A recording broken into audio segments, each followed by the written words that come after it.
So here we go. It is episode 21 of the End Product Podcast. Thanks to everyone who's tuning in. If you're on Spotify, Apple, Amazon, any of these places, please do rate and review the podcast. It goes a long way to supporting the content. You've got no idea. And me and Stish and Tony, thank you in advance if you do so. But Stish, we've ran out of super subs for this week. We're down to 10 men. We're a man down this week again. Yeah, 10 men it is, but you know we've got the legs, Quinny. So we'll give them hell still. Don't worry about that. That's stamina. It. So we're going to still need to come up with some end product, even with being a man down this game week, and or throughout this international break. Obviously, we had Harry subbing in right before the international break to give us a wee bit of end product for the last game week there, which was good crack.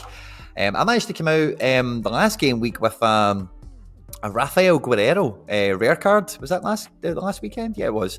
So I was quite chuffed with that. I managed to finish the top. I finished 56th in All-Star Rare with Wow. I had Ryan Gold and I had a bunch of MLS guys basically, and they were just all picking up decisives galore. And then Dyson Maeda rocked in with a 40, which was great fun. Seeing him get subbed off at halftime against St Mirren, you know. But still managed to come out with something. How did you get on last weekend after we spoke to Harry? Nothing. Yeah, I know. I was sort of saying on last week's pod that I did not feel that confident about my chances that weekend, and after you guys got me so excited about that D2 entry and the possibilities there, it did massively let me down. I think everyone kind of hit a lot of. There was a lot of beige, a lot of orange, a lot of yellow in my scoring. In my, the visible kind of like levels of where my scoring was, there wasn't a lot of dark green. So I kind of got into the middle of the weekend thinking, yeah, I don't think I'm going to win anything, and I was pretty much dead in the water by like Sunday evening. It was done. So it was no end product from me apart from a common. I got a Yuma Suzuki common. Not much I can do with that. I do still enter the casual league for a bit of fun, but even my common win wasn't much to write home about, unfortunately. So no end product for me this week. The midweek was similar as well. I only had like one team in the midweek with the internationals, and it was kind of without a goalkeeper. So I was really just hoping that those four players, the outfielders, would come together and put some big scores up and help me scrape a bit of ETH, but no ETH was scraped in the midweek. What about yourself? How was your midweek? Did you manage to have any luck there? Midweek was absolutely non-existent. I didn't even submit a team. I think I had like 3 players, and I didn't even bother my backside to try and put them together, try and fight for a bit of ETH or whatever. But coming into this weekend is actually a little bit different. I managed to get like 5 teams out. Maybe 1 or 2 of them have got, a puncher's chance. I'm getting my McGregor out, my unique. So maybe. This weekend of international football gives us something, but I just can't wait. Like we were talking with Harry last week about 310 and the new prize pools, and like next weekend already is it's still what I'm mainly thinking about. I've been building my teams over and over again, because part of the thing as well, Stish, like coming into a game week like that when we do have the international break, there's a few kind of moving pieces going on now. Like one of the competitions I'm excited to enter is like the specialist stuff, and we'll have some L15 under 40 qualifiers, and some of those guys will be kind of influenced by their international scores. So it made it like I got a few guys L15 under 40 at the beginning of the international window, and one of them is in a national team. So I'm kind of hoping he doesn't actually push himself above L15 under 40. But otherwise as well, like as we know with the international breaks, sometimes it's really hard to work out if your guy's been called up to national teams or whatever. And now that we've had a few games, you get the notifications, the guy's in the squad, he's travelled to Peru, the guy's in Chile or wherever they've went to. And it makes it a bit easier to think for game week 310, right, well, this guy's going to be flying back. He might be, if he has got a rotation fight on his hands at his club level, maybe this is the week where right, well, maybe the other guy's going to get the minutes. Maybe that is your guy. That's a good shout, yeah. Especially the under 40 shout as well. I didn't even think about that, but there's definitely quite a few in my gallery that were maybe hovering just above it the last couple of entries, the last couple of weeks. And yeah, like maybe through the international where they've come on as a sub and scored like 26, it just pushes their average down below the 40. Yeah. So good. That's a good point. I haven't even thought to have a little look at that yet, but quite intrigued to see where some of those sort of on the cusp players. I think for me, there's like players like Yaremchuk. You can almost like predict when he's going to play for Bruges now, because they've obviously got Champions League, they've got internationals. So as much as he will definitely probably looking like he's going to fall into that category of the L40, the under 40 L15, sorry, he is probably not going to play. So but he's one in my mind that I'm like, I know he's close. Another one is Sesko. Sesko's like hovering around that 40 and could be a really useful one, because they've got a few injuries at Salzburg the last couple of weeks. Yep. And I'd expect him to slot back in and start. But yeah, be really interesting to see what the sort of specialist options are there. I know I've got a goalkeeper who meets the criteria at the moment as well, which is always like, it kind of helps you along, doesn't it? If your goalkeeper is like an under 40 average, that really gets you a bit excited about it. And I know Kevin Trapp at Frankfurt fits the bill. He's currently on I think 39, and he's not likely to play for Germany in the next couple of games, as I think Ter Stegen is going to take over. I noticed Neuer's got COVID, so he's not going to be playing for Germany in the international break. But I was hoping Trapp might get in. I did initially have like a pretty solid specialist entry this weekend with him in goal, and then I was reading this morning, and it's looking pretty nailed on that Ter Stegen's going to play the 2 games. So I didn't want to risk it. I've just decided to do a similar. I've gone for the D2 in U23 because I've got Muric. Nice. So I thought, there won't be many entries that get 5 starters out in the U23 D2. So I used my rare Muric in goal, but I've got Julian Araujo, super rare. He's obviously at LA Galaxy.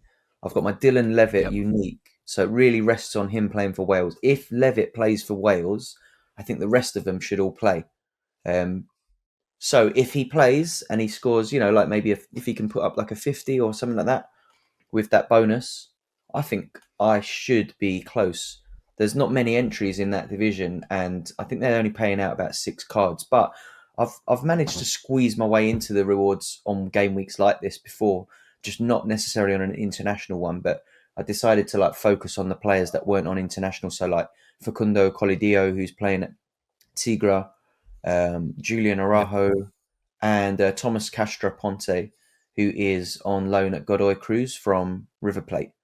And he's just managed to find his way into the team there. So looking at sort of like expected lineups, and he's posted in a lot of expected lineups. So I thought, why don't I lean on the players that don't have international games? Muric, I think, is a little bit more of an obvious pick for Kosovo. Sure. But I think Levitt is the risk. But if he does play, even if he has like a below average game, the unique bonus could push him. And then hopefully the others all have like decent games. So fingers crossed. That's like my main entry. If anything, my only like entry that I'm really going to be keeping an eye on. So I'm just going to be looking out for that Wales starting lineup really. But beyond that, yeah, it was not a lot to think about for this week. So looking into that sort of game week 310, I just think a lot of my players are kind of like rested, potentially rotated. Definitely excited to kick back into a full weekend game week in a week's time, and looking forward to like tinkering with the teams as well, getting into Sorare Day. I've been away for the last like week or so. It was good timing with the international break, to be honest, but I've barely had any time to sit in front of Sorare. So like I'm sure yourself, you've been in the market having a look at what's available. Have you been doing some tinkering? Have you made some signings? Have you managed to make any sales in the last week? Well, yeah. So I was messing about with the lineup builder for game week 310. Like, I don't know if you've used the Sorare data, like the new lineup builder, and basically it's got the added info that's on it. Like, I think is fantastic for like splitting hairs. So, for example, none of my goalkeepers in game week 310 look particularly great. And the little bit of added data that's in that just kind of helped me go, right, okay, well, I'll rank this guy above this guy in terms of priority for who should go into what team or whatever. And, it kind of, I was then knocking about like on Sorare data quite a lot, just kind of looking at the teams and doing different combos and thinking about being like true to myself and picking like some like maybe 2 or 3 teams that are like winning capable first and foremost, rather than trying to make like 7 teams that look good and all fit and will all have starters or whatever. And that led me to, kind of examining my goalkeeper situation or whatever, because I have submitted less teams over the last month than what I've got the goalkeepers that would allow, if that makes sense, because I've just not had strong enough outfields to get them on. So I then kind of realised, like, I must have been, it was, I already looked into this, but it was like the turn of the year. So it was like just before New Year's Eve last year, I went and got a Silvio Long Jr. as a Turkish goalkeeper for the utility that you get from that and all the rest of it. And anyway, some people will know this story, but the punchline is I went and got his handcuff, his backup keeper, who was a guy called Bayezid. Now, the reason I got Bayezid is because he'd actually dethroned Long. So when I bought both of them, I ended up paying starting goalkeeper prices for both of them. Right? They rotated in and out of the team. One's U23, one's like 34 or something. It was a bit of a nightmare. Lung in the summer then moves to Saudi Arabia, goes Blue Cross on me, so he'll only play Asian Champions League, or if he makes the Romania squad, which I don't think he does these days anyway. And then Bayezid obviously is instated as the firm number 1 at Kayserispor, and he's an under-23 goalkeeper, all the rest of it. Anyway, I paid full starting goalkeeper ETH prices for both of these, and in fiat terms and whatever. So in fiat terms, I think both goalkeepers cost me 1,600 quid. And in Ethereum terms, that was 0.7. But I managed to sell the Bayezid for 0.92 because I'd seen how bad it was in the market after talking to Laird and digging around all this. And I thought, Bayezid is at peak now. I really will miss him because he's got Turkish utility. He's under 23. He does age out at the end of this season. So he does have the clock's against him in terms of his value. So it was just when I kind of realised I can walk out of this Kayserispor goalkeeper predicament up on ETH. And I can move on from it. And I'm down a U23 keeper, but I've still got Van der Vaart, I've still got Tani. We'll see what happens with Van der Vaart. Because again, I've seen the price he's got too, man. Like Laird sold his for 2.8 Ethereum. And I think ETH's maybe went down 5% since then. I've got mine listed for 3. And again, but that sort of price, that's when I get a nosebleed with some of these cards. Like if it gets up to like 3, 4 ETH or whatever. So if somebody wants to buy Van der Vaart for 3 ETH, cool. Anything under 2, I'm not really interested. And anyway, so losing the Bayezid is a bit of a kick in the stones, but for the U23 Turkish challenger, like he's a really perfect card for my gallery and I will miss him. But in terms of the trading opportunity, I couldn't ignore it. So what I'm sitting with the now, Stish, is, so this is where I'm sitting, is I've got Tani and Van der Vaart that will run up to the World Cup, right? No problem at all for U23 utility, which is A-OK. In the new year, I'll need to wait for Tani to return. I don't know when Japan comes back, but I suspect it'll be after Europe, because they'll... Normally like Feb, isn't it, I think? J-League, around February time. If it is Feb, then I don't think I'm really waiting at all, to get Tani back in action. And I've also got Trubin knocking about, who does like midweeks for Shakhtar and some, looks like Ukraine now, which is fantastic.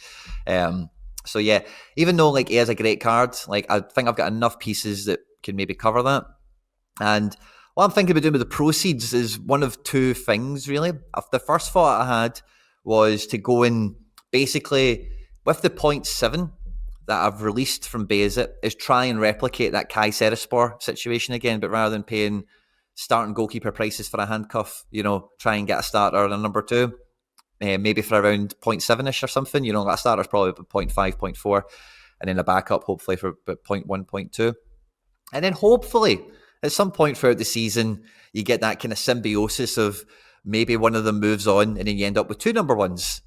That's the kind of thing I'm maybe now fishing for around 0.7.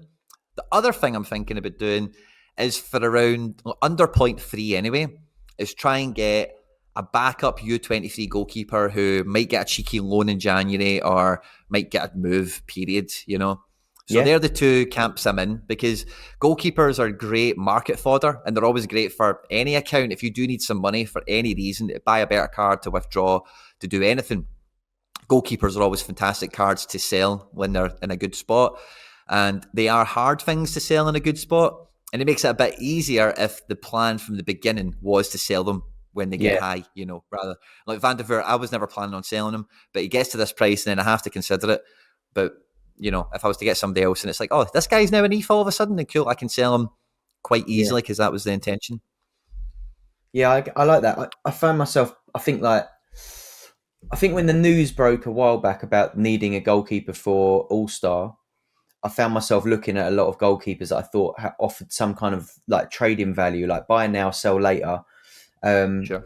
And I ended up buying a few, and then didn't really sell all of them. I did sell like I think Dimitrievski and a couple of others, but for the most part, I've ended up holding on to a lot of them mostly because of all of the new leagues and stuff that opened up since as well. So where I thought, I'm only going to be playing this many entries every week, the amount of entries I've played now with like underdog, specialist challenger, all these things opening up has given me a reason to not sell a lot of the goalkeepers that I bought, or injuries, selection issues. Like Maduka Okoye is a good example of a keeper I bought with the intention of using him so that I could sell some of the others. And then obviously he's found himself on the bench at Watford. So I now have to pretty much just sit and hold that. I don't want, unless I can get my money back on it, I'm just going to wait, I think, on Okoye. If more international fixtures are covered in future, then he might become a little bit more useful as well there, especially in those sort of midweek U23 divisions, if and when like Nigeria have a fixture and he finds himself selected. But obviously the fact that he's a sub at Watford makes you wonder, is he even going to get it back into those selections? Possibly not, but we'll wait and see. And I think that's one thing about buying U23 goalkeepers as well, is you can wait. If they're in that sort of like 20 to 21 age sort of bracket, you've got a couple of years of waiting for them to like break into the team, cement themselves, get a move, whatever happens to the U23 keepers. And I totally hear what you're saying about Van der Voort as well. It is hard to let go of a big U23 holding, but if you're looking at that sort of 3 to 4 ETH for a card, if your gallery is not like a gallery that can absolutely smash the U23 division, you do start to look at cards like that and think, well, I could still enter if I maybe sold him and picked up like, I don't know, like another goalkeeper, like a Heddle or a Cook or something like that. And, they put up similar scores, still gives you an entry. And I think that was what I did a while back with my sort of champ segment of my gallery. And I sold Chesney, and that's when I bought like Dimitrievski instead, because I think I sold Chesney for like 0.9 and I bought Dimitrievski for like 0.45 while he was out injured. So I just thought, I'm still entering that team. I'm picking up similar scores. The only difference is, with Dimitrievski, you're looking at Vallecano instead of Juventus, and that is the handoff. But, Juventus didn't keep that many clean sheets. So I didn't feel like he really justified that price difference. And you can find that in all divisions now, especially, as the supplies increasing, and we get, especially if you're an all-star player, you can start looking at these Division 2 keepers, especially if they're in one of those kind of like top 6 teams.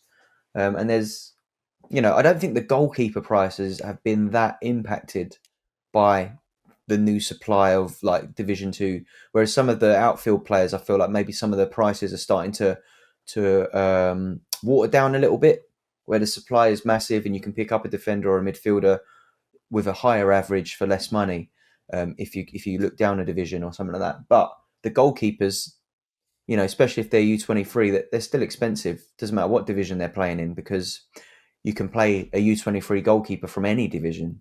It doesn't matter if they're playing in Ligue 2 or like La Liga 2, or they're as useful as the goalkeepers playing in the Eredivisie. But so yeah, U23 goalkeepers, like you said, I think it's actually a really good, if you're in the game to trade and you've got a bit of clout, bit of money, an ETH balance, U23 goalkeepers is almost like a safe trade. I find that unless they lose their position in the team, they're pretty solid, and their price tends to go up. If they get 4 or 5 games in a row, you can almost double their price if you've bought them when they weren't in the team. And it's an interesting one. But I make you right. I think that it was a good time for you to sell Bayezid. I hold Bayezid as well, and he has been good, and he's been putting up some great scores as well. But he's class, man. Like you said, as soon as they do a decent L5, the price hits that like 1 ETH plus. If his L15 starts looking like his L5, he's going to be an ETH and a half potentially. But easily, he's got that in him. He has. But like you said as well, he ages out in summer. So this might be around the time when it is time to sell. Like we've got a couple of months before the World Cup comes. Then people are going to start looking at selling him post World Cup.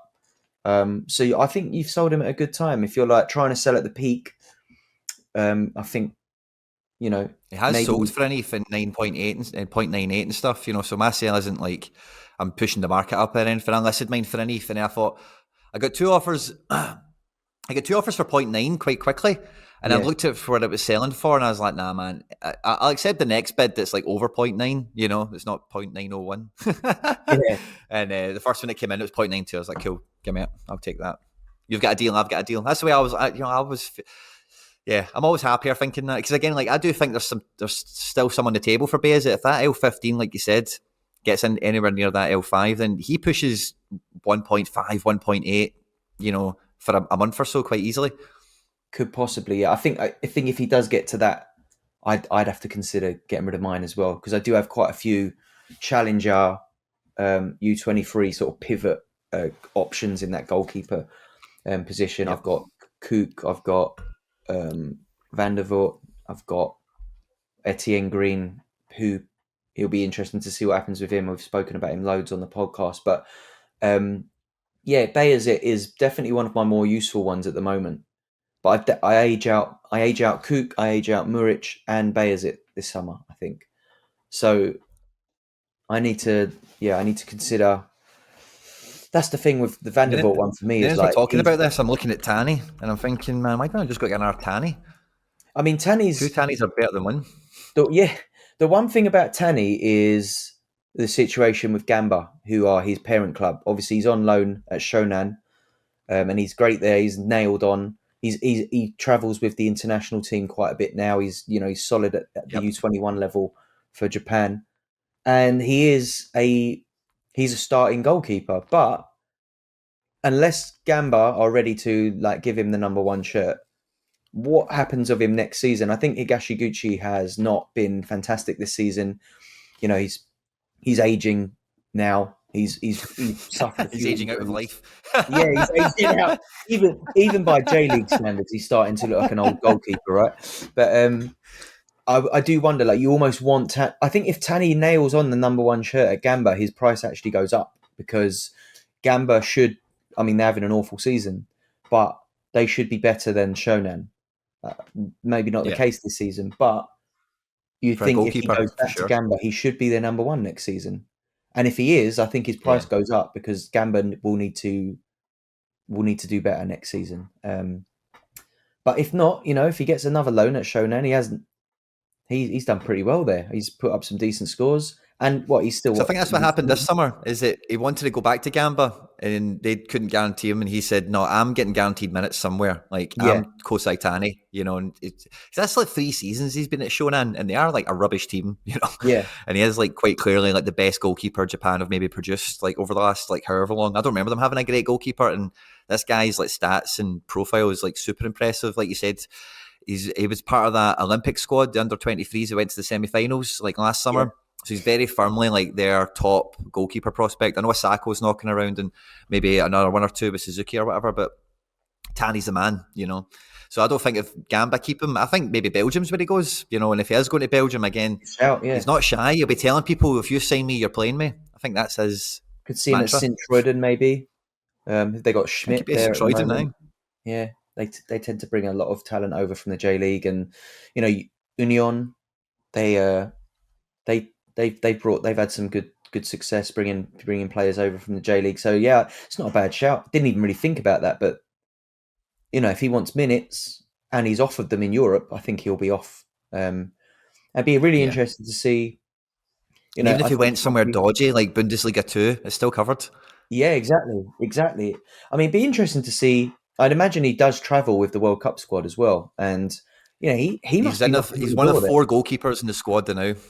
Yeah, he must be knocking on the door there. Like, seriously, with the goalkeepers they've got at their disposal, he cannot be far away from like the first team for Japan. So he's a great hold for the next few years of U23. What is he, like 21? He's still got a couple of years of utility, if I'm not mistaken, right? Yeah, he's under 23 until 2025.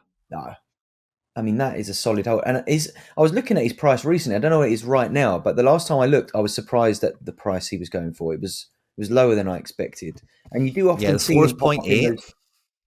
You see him popping up in those tier 2, tier 1 pools as well in the prize pools. He's not Oh, really? classified as a star rare many weeks, so there's always the opportunity to win him as well. If you On the finish in those flag. little high tier ones. But yeah, he's a great purchase. Anyone his age that starts every game that is underneath right now, and he's got utility for another couple of years. That does look underpriced to me. That looks good value. He's gone up, like you I say, he's think gone up people as are high as kind of. 1.8. I think people are overly scared of how short the J League season's left to go. There's like 6 games or something. Yeah, it's that time, But isn't it, it? it takes you through, but it takes you through to the end of the kind of main body of football now. Yeah, and Let by me the time check. the So World Shonan Cup's are on over, 29 matches. Yeah, so 5 games left. that's it. And we see this every year, don't we? As soon as it gets towards the end of the season, people start shifting out of that into Europe. And now that we've got Europe like second divisions and stuff, people are probably looking there. Maybe especially if you've got a smaller gallery and you don't want to sit on your cards for 3 months waiting for the season to start again. But if you've got the funds to be patient, he's a great pickup right now. I think if you're looking at U23 for next Yeah. season, then you can't really go Apart from a far wrong couple there, of can minutes, you? by Because the he's way. not gonna sit on the bench, is he? Let's be honest. He can't. Even if he Nah. goes back to Gamba, even out of respect for Higashiguchi, I think he has to start ahead of him. Um, Hmm. but yeah, I mean I've brought him up in the past, but like Sugino at Contador, I think his price has Uh-huh. gone really low of late. But he is like every season he does this, and I look at him because I've had him for like two end of the seasons now, and I've expected him to like not return the next season, but then He like does. what they've had at their disposal there, he's just like cemented himself again, and he's not had a bad season again. Like he could easily play another season in the J League. Like look at his L40 of 55, 54 L15, 59 L5. He's 38 years old, but I don't see him retiring yet. You can pick his rare up for 0.169 right now. Like that, is it a safe bet? I don't know. Probably not a safe bet, but it's not a big gamble, is it? If you pick him up now and he starts the first game of the season. If he starts the first game of next Yeah. season, you could double his price straight away to 0.3 something, I think. Hmm. But yeah, there's definitely some Absolutely. value to be had if you're looking for a goalkeeper and you can be patient. There's, I think, like the Asian divisions are looking pretty good um, at the minute. And in terms of another thing as well, like we've seen the supply expand in Europe and challengers constantly bloating. In Asia, the only like divisions that they can like realistically pick up are maybe the Chinese Super League, the A League Yep. in Australia, and then maybe like I don't know, like maybe India. like Dubai or Abu Dhabi, maybe like I don't think realistically there's much of a supply shock. I reckon we'll see the A League. What about you? Do you think we'll see any of those leagues covered in the next year or two? Yeah, I think Champion Asia's definitely got the lowest ceiling on like capacity. Like I Yeah, think like the Indian League I mentioned there, I think that's like a 15 game season or something. It's yeah, very short. So that might be a kind of similar to maybe like if you remember initially when they brought out like the Peru cards or mm. some of these other I can't remember Is the it real like example is I'm Ecuadorian or thinking of. something like that? They got coverage, didn't Yeah, they? but they were just like wee ones, and it was like nobody really cared about them too much. And it was like, oh yeah, well they maybe give you something, oh, like Shakhtar, yeah, like Shakhtar cards, sort of, where like, oh, you'll get European football out of them and nothing else. So like that could be something. But the A League, like there's a decent Sorare contingent in Australia, and I think that league is quite forward thinking in terms of how it markets and advertises in its own territory. So yeah, I would not be surprised if they jump on the bandwagon with the J and the K.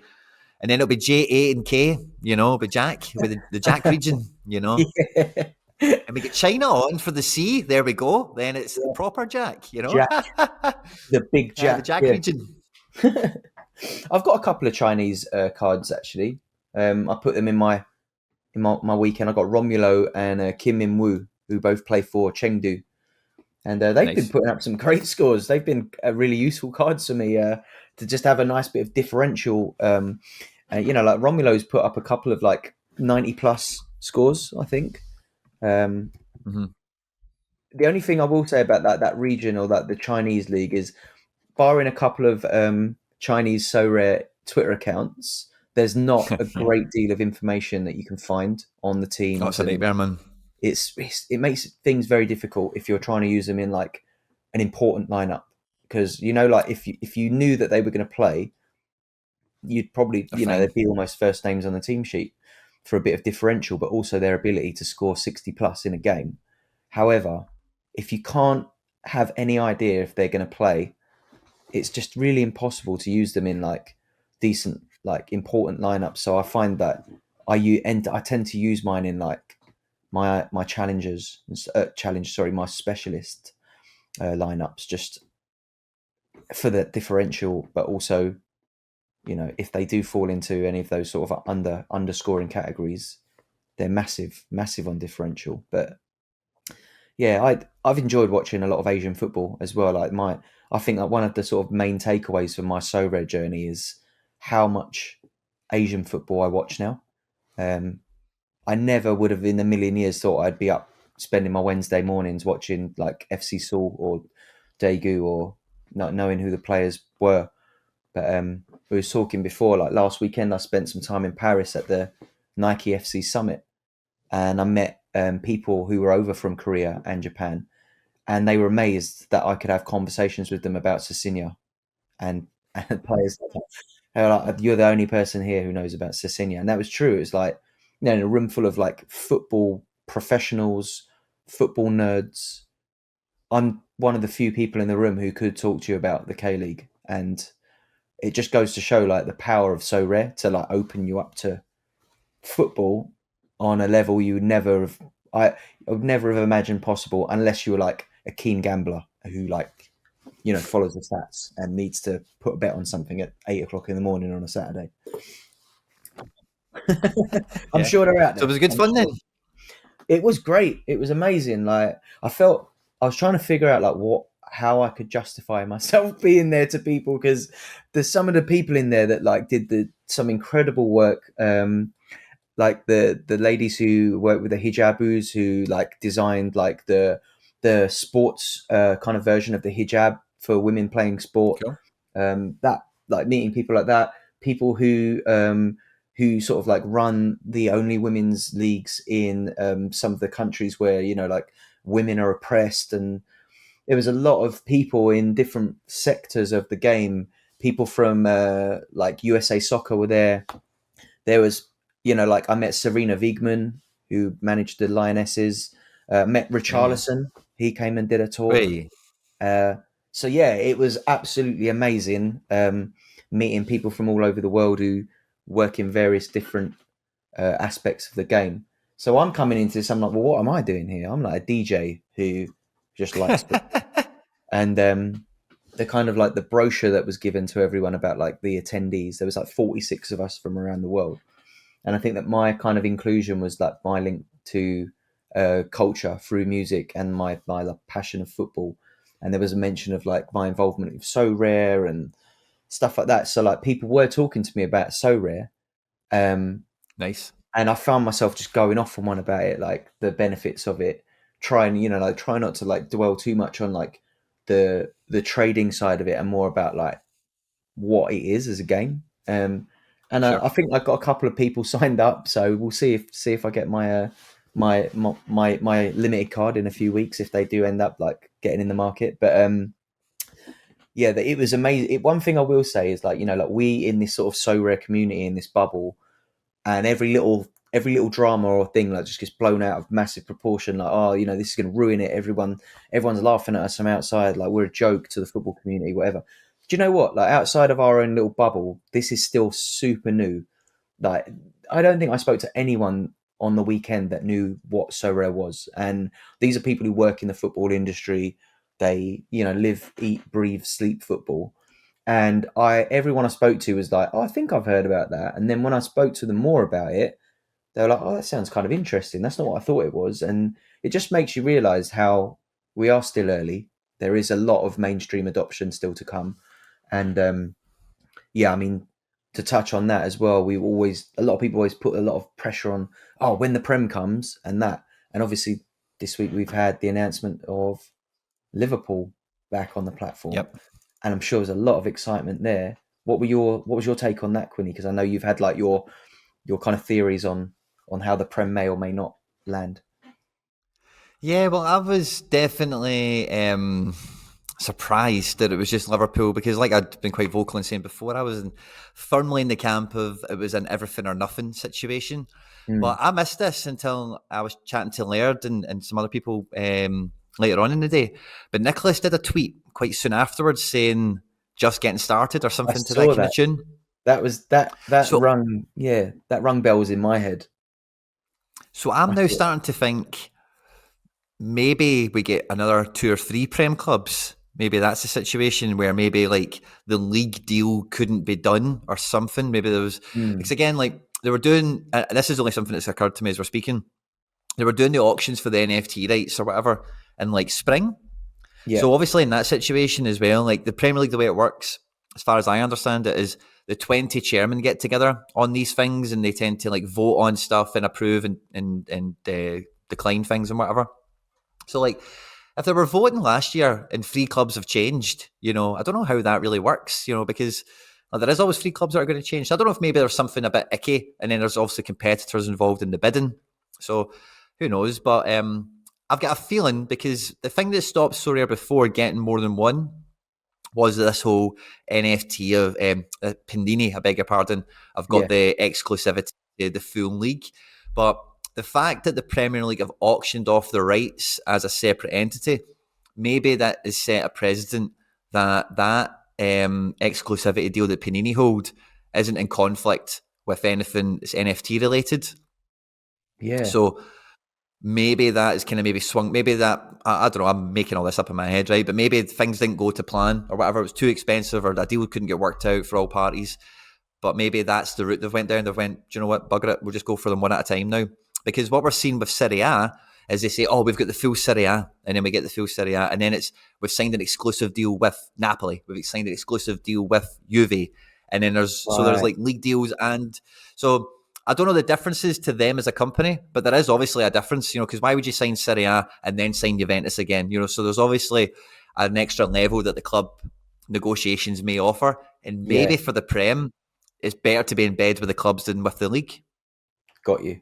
That makes sense. Yeah, because like a club the size of Liverpool would potentially want more money than the Premier League is willing to give them as the slice of the pie that was shared out equally among 20.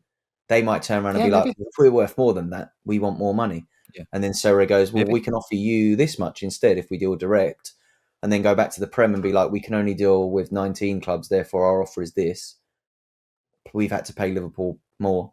Like if you look at Mm-hmm. like the top 6 or whatever, or the big 6, then maybe they do have to go to those individually, and maybe we see those trickle out. But I think it is definitely promising to see a club of Liverpool's stature back. I think that that tells us that they felt like that it was a good exercise for them, and they're willing to go again, because that as an example to the rest of the league that maybe had cold feet about it, a club of Liverpool's stature turning around and Maybe, yeah. going, "We enjoyed this worked, we're doing it again." Then they might think, well, if Liverpool are back doing it, why haven't we looked at this properly? And Yeah. if like their balance sheets get shared at the end of the season and all the chairmen have a look at what Liverpool earned from So Rare that season, then it might become a whole lot more appealing to them. So yeah, maybe we do start seeing these like one-off licenses. I know we're all going to be looking like hawks now at the Premier League badge situation, game week to game week, because Liverpool was Badges like and the only pictures one that had the everywhere. badge. So now it's going to be like, oh well, if Liverpool's badge changed, can you imagine? Can you imagine if the changes start to pop up on the API, whether or not they can figure out a way of hiding that? But yeah, I think we're all going to Yeah. be keeping an eye on those badges.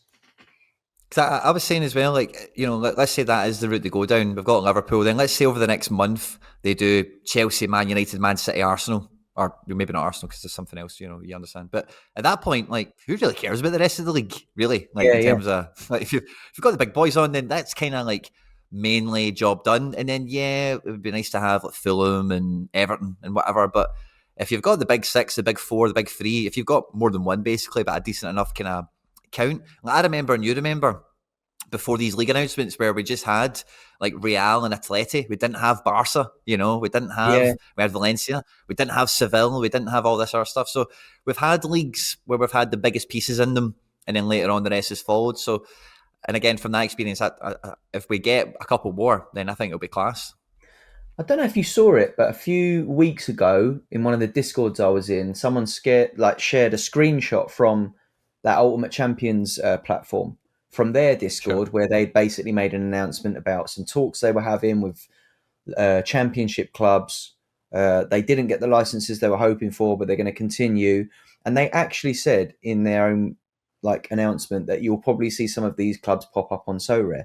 So I think Sorare may well have won the licenses for some of the championship clubs, which, if they've got the licenses for those championship clubs over a course of 5 years, when those championship clubs do eventually go up into the Prem, suddenly we've got a little bit more of the Prem covered because we've got, I don't know, Yeah. like Burnley. Burnley or something, like whoever the clubs are that they've dealt with. But yeah, another platform pretty much in plain English said that Sorare had beat them to a couple of the things they thought were going really Couple of well. deals.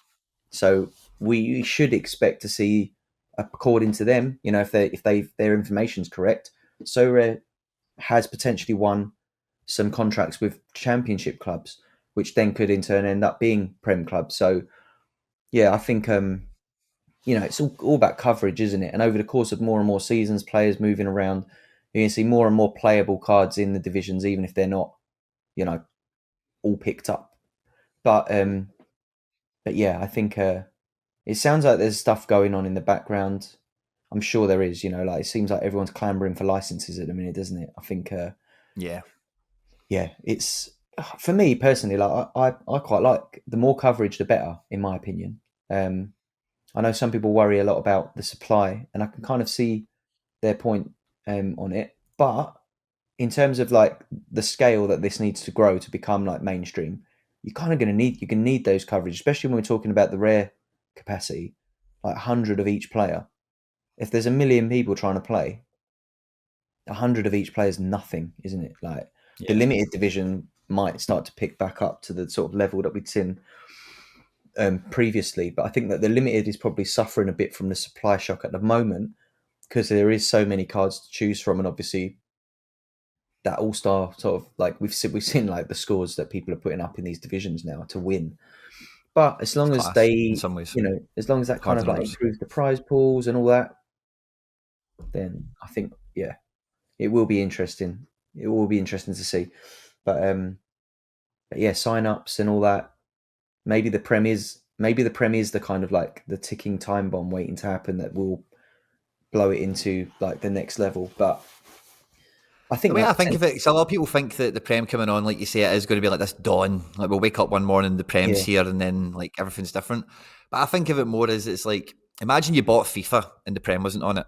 yeah, You'd probably still play it and probably still have fun, but it wouldn't be the game that it is today. If you couldn't go Man United, you couldn't go Chelsea, Arsenal, Liverpool, yeah, Man City, whoever. Um, so I think as much as the Premier League fans is something we would expect, would love this game because of all the amazing things about it. It's more. I think for me, what it does is it's then just anyone around the world comes onto this. The last thing, one of the things you said, people give them criticism for is normally those kind of missing pieces, those dropped balls, those missed opportunities that the company have with different opportunities in games and releases and whatever. And I think back to myself when I opened up and there was no, when I opened my account and there was 12 clubs, 20 clubs or something like that. Now there's 280 or something crazy. yeah, But again, that won't be the experience. So I think that experience I had is still very much still there in the sense that when you sign up and then there's a very decent chance you're going to type in Chelsea, Man United, Arsenal, Liverpool, whatever, and nothing's going to come back. And then you're going to go, yeah, oh, this isn't really everything. And as soon as yeah. your head tells you that, some people will just walk away and go, it's not quite what I thought it was. That's Not in a true, bad way actually. necessarily, but just in well, if it's not get the Prem, then why bother? That's a good point. And do you know what? It makes me think of some of those conversations I was having at this Nike FC summit to the people that were sort of interested in asking questions about it. And you naturally start talking about players that you've got players. I think we were watching Arsenal on a phone at the time. I was talking to one of the guests there, and I was talking about like, you know, like I've got Lokonga in this game. Like Oh, nice. he's been improving of late. And then naturally they go like, oh, you know, it'll be good. Like you want to pick up like a Tarek Lamptey or something like that, like for the future. And I'm like, yeah, trying to Can he? explain, oh, you know, he's not available on it yet. And it's like, those are the kind of things that those awkward conversations, I guess, that you do have. And that, like you said, that probably does put people off for now. It's like, oh, you know, if I can't buy everyone, what's the point? But I think that's the thing, Yeah. isn't it? Until you get on the platform and realize like the fun of scouting, I don't know, like randoms and in the MLS uh, and the South American divisions or whatever, and finding those gems before everyone else realizes they need them in their teams. That is I like think the big, everyone would find that part of it fun, but like you say, if they know, oh yeah, I can get Lamptey, you know, yeah, then you go and get your Lamptey, and then it's like, okay, well, I've got now a goalkeeper from Mexico on top of that as well, because that's all I could afford. You know, it's that kind of, might not be yeah. that people come on and want to build a full team out of Prem players, but maybe it's just like you're a Brighton fan and you want Alexis McAllister or fucking, I don't know, yeah, Like that kind of get them thing. on, isn't it? Yeah. Once you get them on, then they Yeah. might look elsewhere. Yeah, but maybe like So I think any football fan that would enjoy this game, like, will shop around the world, will enjoy that part of it, that football manager, you know, like yeah, everyone's got that. Any football fan, I think, anyway, has that little itch in them. definitely. Yeah, like you said, the football manager thing as well. I think like one of the things that always used to like surprise me when I used to listen to podcasts before we started doing one was I listened to podcasts and there would always be a lot of people sort of like comparing Sorare, especially in the sort of streaming sense and the content space, to FIFA. And I was like, why are we comparing this to FIFA? Like, it's more like Football Manager. Like, if anything, but Football Manager isn't something that you particularly stream well. Like, if you're a streamer, what you don't sit and watch someone playing Football Manager for 3 hours just setting their team up before watching them grind out a 1-1 draw with Grimsby Town or something like that, right? It's not a game that you really watch people streaming, and I don't think Sorare will ever be that either, unless you can actually stream the football matches, like, and commentate on it. But that, you know, is never going to happen with the amount of licenses you have to jump through, the amount of territories you have to worry about you're streaming to, etc. So it's like, but that isn't to say that this game won't appeal to people who firstly play FPL. Like, how many people stream FPL content? Not many. There's a lot of people talking about it, but there aren't someone sitting there Yeah, like up to the deadline putting their teams around. sure. They might, you know, it's more of a like, this is my team this week. It's a 2 minute video. It's not a 2 hour stream. Do you know what I mean? And I think Yeah, Sorare will always be like that as well. In that, like, you could probably stream that hour of tinkering up to the deadline. I'm someone who, you know, I'm a Twitch user myself, but I've done Sorare streams. It's difficult because you're trying to concentrate so much on like finding team news. The interesting part is people learning about your method or your process of hmm finding the information you need to pick your team. But there's nothing interesting about watching me put 5 players in a slot and going, right, that's it. yeah, Because the rest of the hour, I'm spending trawling through Twitter, searching for players' names and like fitness or training next to it, or going through Sports Mole and looking and seeing like the predicted lineups and any injury news, and then going on Sports Gambler and seeing like what their predicted lineups look like. But that's what we do. That's not interesting to many people, but for anyone listening that doesn't know, maybe that is interesting. Where do you find out? I mean, are there any hidden gems out there, Quinny, for people to find this information that they maybe don't know about? But for me, it is like I'll spend hours on like Sports Mole, Sports Gambler. Uh, there's a Spanish one where people kind of put in their predicted lineups. But now that this is being moved on to Sorare data, I mean, have you got involved in the predicted lineups much? I know, like, you on the beginning of the pod, you said about the new lineup builder, and I'd never switched over to it until just now, and it's yeah. amazing. I really like it. Having that It's extra quality. information from the community, the more people that use that, the better, I think. I think Um, see the expected selection one, that makes it a lot better for me. Like, for see yeah, some of these guys that you know in your gallery, but you don't know them. Like, know yeah, them. You're like, is that a good game? Like, is Ki Sung Young in a good match this week? You know, and yeah, or that goalkeeper, is that a good game? Like, it's hard to, so all this extra detail, I think, is fantastic. And the expected lineup. So, see, like, I've got some guys that are rotation. If I can see, like, and it's a Japanese player, if I can see people are popping in hundreds of things saying he's going to play or something, then I'm a bit more likely to go, right, okay, well, yeah, I thought he might rotate in. It looks like everyone else thinks he will too. Maybe it's just a wee bit of Yeah, I forgot what the other word is, but you know, you confirm to your confirmation bias. You know, maybe you've just got stuff telling you there what you want to see. Um, but yeah, it's fantastic. And in terms of the predicted lineup thing, I feel like obligated to do it for Celtic. yeah, But the only difficult part about that is that no one can see my predicted team. got you. It just Yeah. aggregates into the overall percentages of everything. You know. So maybe like a nice tweak would be like going landing on your page because people that want to see what you think Celtic's lineup is going to be, and maybe it shows up as like maybe they need a community lineup tab on the managers gallery page, so like you can see who you've like predicted lineups for that weekend. Because obviously, like Yeah. you're someone that we all know follows Celtic religiously, and I would like to know. And Taffy. Yeah.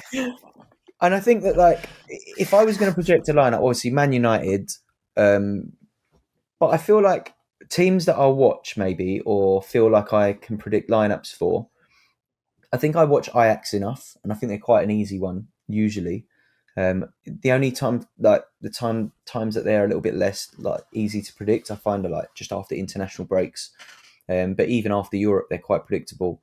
PSV have been pretty robust in their selection and their like patterns of selection this season. And obviously, like, but I think where like the value is like the Asian divisions and those divisions like the Chinese league that I mentioned. If there is some kind of like community lineup score or scoring system based on like your hit rate that you can see, like, you know, like Stish has a 80% hit rate for Man United, which puts him in the top 2% of predictors. And then maybe like you can just like whittle down your lineup projections based on like only the top 2% or something like that. I think that this is the beginning of a really powerful tool for Sorare data, I think. And the fact that people can win prizes as well, you know, like you're kind of like, there is an incentive to go on and do it and share your knowledge. And I think it's a great addition. Just looking at it now, I'm just now landed on like the community lineups just to see how you do enter those as well. It's great. I love it. It's almost another little game in itself, isn't it? Seeing how you get on with your lineup projections, especially if there's prizes Yeah. to be won. Um, Yeah, well, I it's think they'll have a great. hard time working out what those prizes will be and how they're going to dish them out because obviously like the route that So Rare Data are going. And sorry for showing you the magician behind the curtain on this one, but they're trying to incentivize you to do your predicted lineups here rather than going to Sharp. You know, Yeah, because Sharp obviously has like experts that do individual ones, so they're going for more that kind of crowd approach of well, if there's 5 people let's that all do know it. and one of them's Yeah, on Sharp and the other 4 aren't, maybe all 4 of them or all 5 of them will actually just do the thing here anyway, and they can be rewarded and compensated for it. So I think I'll get a much bigger uplift once they've itemized. Like if you can predict like 5 starting 11s in a month, you'll get a tier 2 limited or something like that. You know, yeah, um, that'd be and to great. qualify, it has to be like blah blah blah. You know, whatever the rules end up being. You know. Yeah, it'd be So then really I think you'll get interesting to people see. really going and going, right, I'm going to predict Motherwell, you know, and really investigate and get into the journalist DMs and did it, you know, whatever. And then, called Motherwell, I knew it, and I won a tier 2 limited out of Story or Data, you know, Yeah, whatever, rather that's than the really good. Ajaxes and the Celtics. But can you imagine, like, if there was like, if every sort of the bigger fixtures potentially like had 100 users all predicting lineups, then you'd like to think that like the hit rate would be quite good, you know, on the like average. On average, you know, like 80% of people who submitted lineups think this player is going to start. That the more data you collect on things like that, the better. And I think like one of the websites I use for Spanish lineups is called Fantasy Football or Football Fantasy, FUTBOL fantasy.com, and that's how Nice. that works. Like the community kind of goes in there and picks who they think is going to start. So you see like the most likely predicted lineup based on the community's like submissions with like a little percentage next to it. So like, I use that quite a lot for Betis because I've got a few Betis players, and it's quite find like the hit rate's pretty good on it, because it's kind of like used by, you know, like almost like FPL players in La Liga, and I'm sure like the FPL, you know, percentage selected for the upcoming game week, captained, all that kind of information is quite useful. But obviously, we don't have that coverage that we've got in La Liga, so like these sites are really useful for it. And yeah, it's a gem that is. I'm gonna submit some lineups, I think, and see if I win any cards. We'll report back in a few weeks or months' time to see if we've won anything from our predicted lineups. But yeah, it'd be nice like if someone could even almost build a side game out of this. Like Sorare Data could probably make this into a game, couldn't they? Like a gaming center, like predicted lineups, league table, like that kind of thing. I think people, the more you incentivize people to spend a bit of extra time in their week to just go, yeah, this person's going to start, this person's going to be sub, the better. And I think like it makes the product better as well, doesn't it? So if Sorare Data can incentivize more people to use it, they'll justify more people paying to access any of that data. And it is a tool that we all use. I'm sure everyone who listens to this podcast, at least, anyway. But yeah, it's great. Good to see that. And if anyone watching this on YouTube has some tips on other sites they like to use for their lineup predictors, obviously we've got like RotorWire and there's loads of them about. But if you've got any of like hidden gems, fire them in the comments and then we can have a look at them. And maybe me and Quinny will go through some of them on the next episode. Find out. Hopefully, we can help some of the community find some more helpful spots for information, because I find that's probably the most difficult part of the game, and I think it's the bit that really leveled up my game when I started taking that a bit more seriously and really trying to find that information, because it makes a big difference, doesn't it? Yeah, certainly can. Because the amount of teams that are going out, as we were talking about, in terms of how ferocious the competition is, like, you could, I don't know, I still see the odd person that can skate by with a DNP or a random guy that was on the bench you thought would start, but like, you've always had to be super lucky for that to pay off, and now it is like you need lottery odds for that to pay off. So like, any advantage of you knowing, oh, this guy is actually kind of possibly going to be a bench, then maybe you bring somebody else in that kind of saves your bacon. And it's so, because again, like, a lot of the things people want changed to the game is safety net stuff to make sure that you don't miss something obvious because of lack of information, different time zones or whatever, subs and rolling locks and whatever. So yeah, it's one of those ones that you've just got to do your best to cover all the bases, because we're all kind of subject to the same rules and the same pitfalls on this. And like, I think by and large, like, adding these safety nets in there. I think if you have too much safety net, I think it just becomes a game of numbers then, and it almost is now, isn't it? Like, yeah, if you hit big cards with the amount of players available, then you can win. But like those, sometimes a DMP will be the difference between you winning and losing. Like like someone in the top 10's got one player left to play, and you need that player to have a stinker.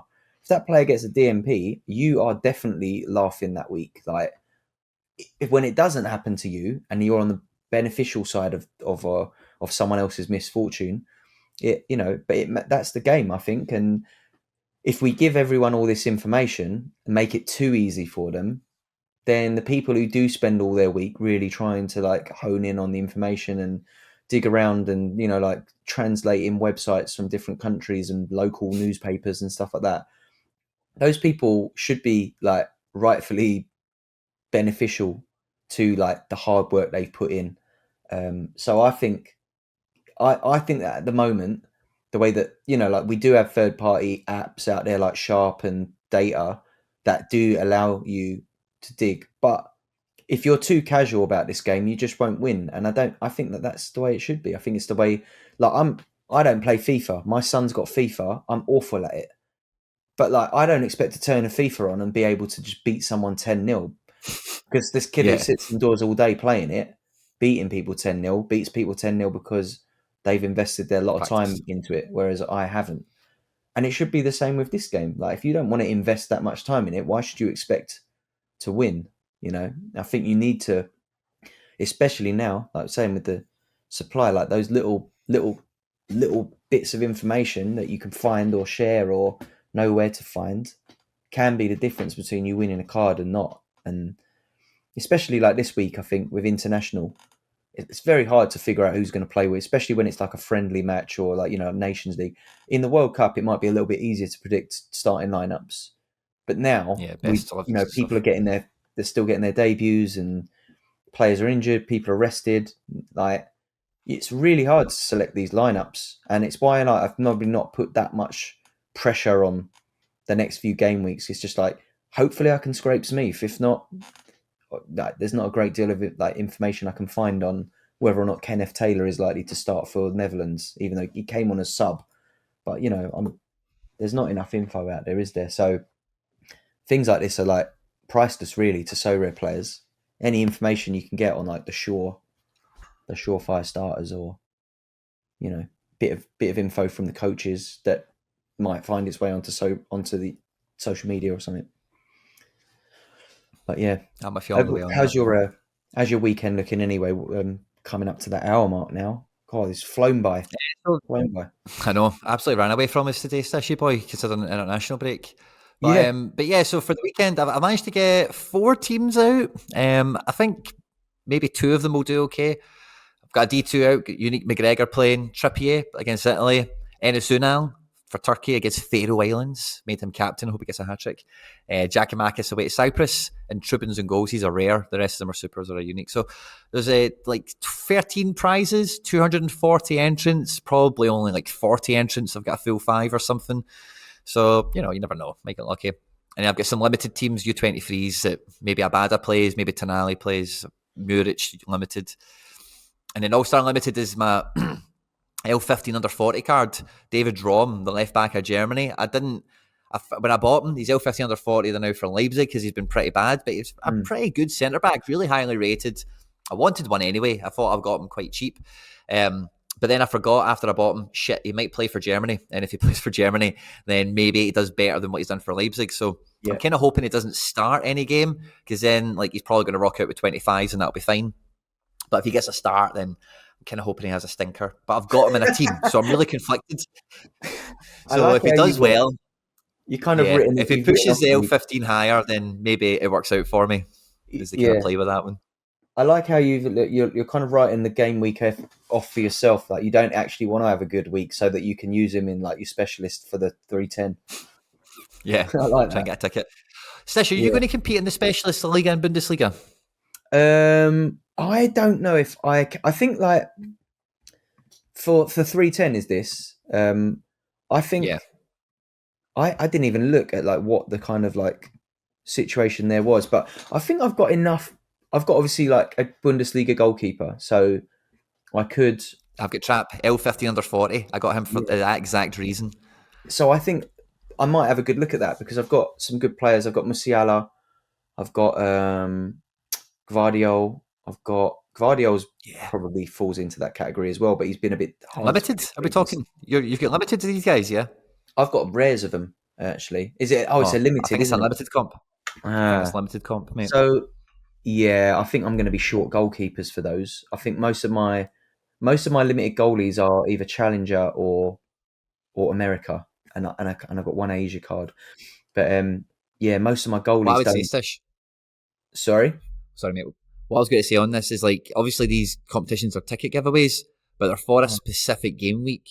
So I was saying to my members, and I'm going to try and say this as much as I can on content throughout the coming week, but if anyone's up for it, if you win a ticket, like, we can all go to a game together. We'll have a mad Rami, like 50 of us or something, That'd be great.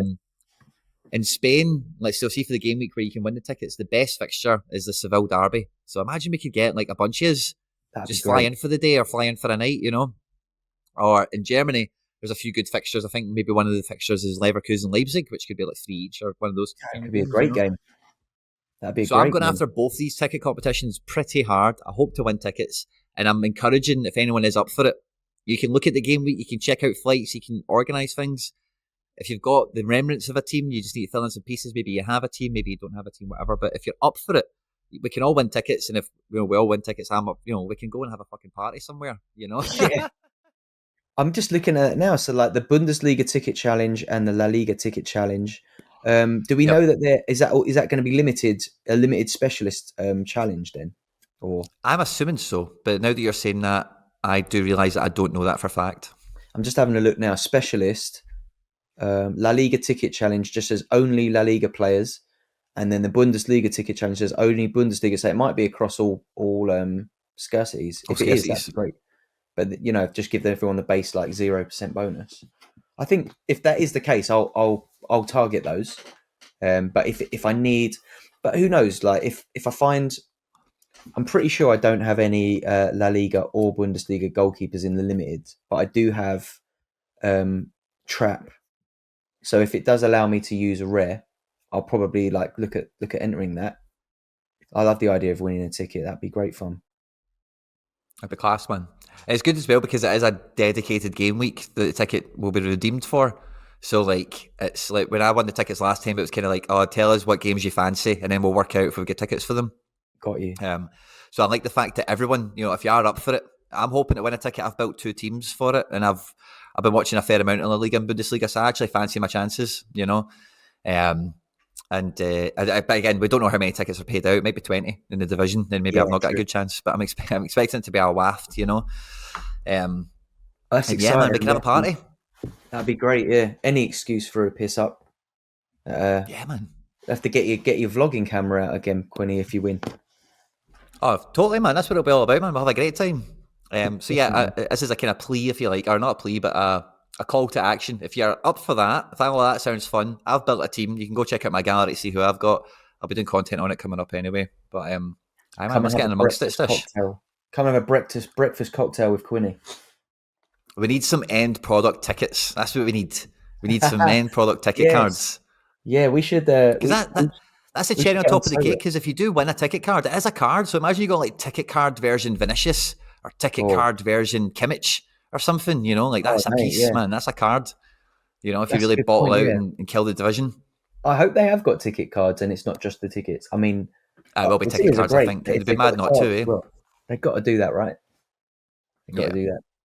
I'm excited to see what they look like because we haven't seen them for the new cards, have we? So they were last season. New card design also. Exciting times. Well, for sure. Good luck on this week, but I think next week's podcast is going to be an extremely exciting one, given the game weeks are back, and it sounds like like prize pools are pumped up. So we're going to be extremely pumped up next week. I think it's going to be a good one. I'm looking forward to it already. Mate, thanks for your time this morning. It's been a pleasure. It's flown by, absolutely flown by this week. No drama in the international break. We're not internationally broke yet. That's it. Yeah, but yeah, thanks everyone for listening, and we'll catch you on the next one. Cheers.